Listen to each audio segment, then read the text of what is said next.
ఒక కంటెంట్ ఎలా పుట్టియ్యాలి, ఒక విషయాన్ని ఎలా సృష్టించాలంటే, మనం ఇప్పుడు అనుభవంతో ఇప్పుడు చలిలో వణికినోనికి ఏదో గజగజ వణుకుతాడు. కానీ ఎండలో ఉన్న నువ్వు గజగజ వణుకుతావా? ఆ అనుభూతిని పొందుతావా? సరే జనాన్ని మెప్పిస్తావు తెచ్చిపెట్టుకొని నటిస్తూ. కానీ పర్సనల్‌గా ఆ అనుభూతి పొందుతావా? చలిలో పొందుతావా? పొందలేవు కదా! ఇప్పుడు బాధలో ఉన్నప్పుడు ఏడుస్తావు గానీ, బాధ లేనప్పుడు కన్నీళ్ళు తెచ్చుకొని బాధపడగలవా? నొప్పి లేనప్పుడు నొప్పిని పొందగలవా? పైకి నటిస్తావు. జెన్యూన్‌గా నువ్వు పొందుతావా? ఆ అనుభవాన్ని పొందుతావా? నొప్పిని బాధపడతావా? పాడలేవు కదా! అది సంతోషం లేనప్పుడు సంతోషాన్ని పొందుతావా? పొందలేవు కదా! అంతెందుకు ఒక బ్రాహ్మణుడు ఉన్నాడు. వాడు మటన్ తినడు. కానీ మటన్ గురించి ఆ రుచిని తెలుసుకోవాలంటే ఎట్లా తెలుసుకుంటాడు? ఆడవాళ్ళకి మాత్రమే తెలిసే సమస్యలుంటాయి. అది మగవాడు ఎట్లా అర్థం చేసుకుంటాడు? మగవాడి గురించి ఆడవాళ్ళు ఎట్లా అర్థం చేసుకుంటారు? చేసుకోలేరు. కానీ చేసుకుంటే ఎలా ఉంటుంది? అట్లా అనమాట. అలా తెలుసుకోవాలి. మన అనుభవానికి లోను కాని విషయాలు, మన అనుభవానికి అతీతమైన విషయాలను కూడా అనుభవాన్ని పొందాలి. అంటే ఎట్లా పొందుతావు? పొందలేవు కదా! కానీ పొందాలనమాట. అది కంటెంట్ అట్లా క్రియేట్ అయితదనమాట. ఇప్పుడు ఒక సినిమా తీస్తే, మనం సినిమా చూస్తాం. మనకు సినిమా మాత్రమే కనబడుతది. కానీ దాన్ని క్రియేట్ చేసిన దర్శకుడు ఎక్కడైనా కనబడతాడా? ఒక పాట వింటంగానే ఆ పాట పాడిన బాలసుబ్రహ్మణ్యం కనబడతాడా? ఆ మ్యూజిక్ డైరెక్టర్ కనబడతాడా? రైటర్ కనబడతాడా? కనబడడు. కెమెరామెన్ కనబడడు. మనకు సినిమా కనబడుతది కదా! అంటే వాళ్ళు క్రియేట్ చేసిన సినిమా కనబడుతది మనకు. అంతేనా? వాళ్ళ ద్వారా క్రియేట్ చేసిన సినిమా కనబడుతది. మనం రాసిన ఆర్టికల్ అయినా సరే, మనం రాసిన ఆర్టికల్‌లో కూడా ఎక్కడ మనం కనబడొద్దు. ఒక్క ఆర్టికల్ మాత్రమే కనబడాలన్నమాట. ఓకే.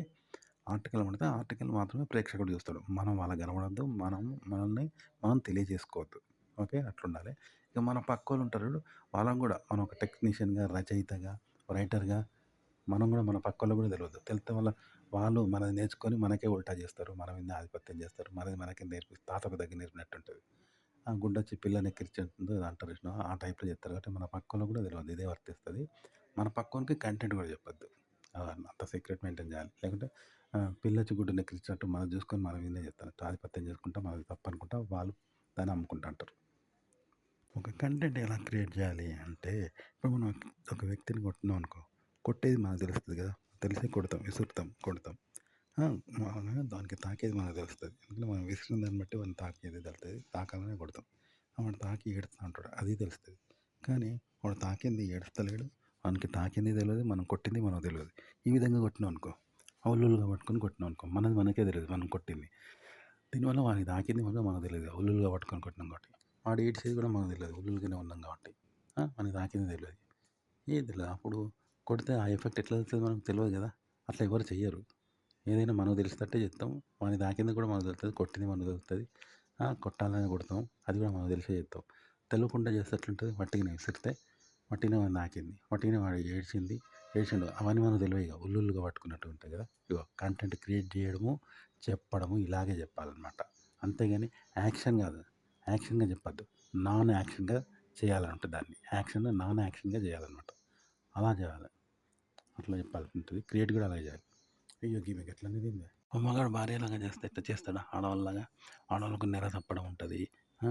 అలాగే కడుపు తొమ్మిదేయడం, మొయ్యడం ఉంటది. శృంగారంలో పాల్గొంటారు. ఆడవాళ్ళ శృంగారం వేరేలా ఉంటది. బ్రెస్ట్ ఉంటది. అది పెట్టుకున్నది ఎంత రియల్‌గా పెట్టుకుంటారా? పెట్టుకోరు. అన్నీ పెట్టుకున్నాయి గదా! అట్లుంటది.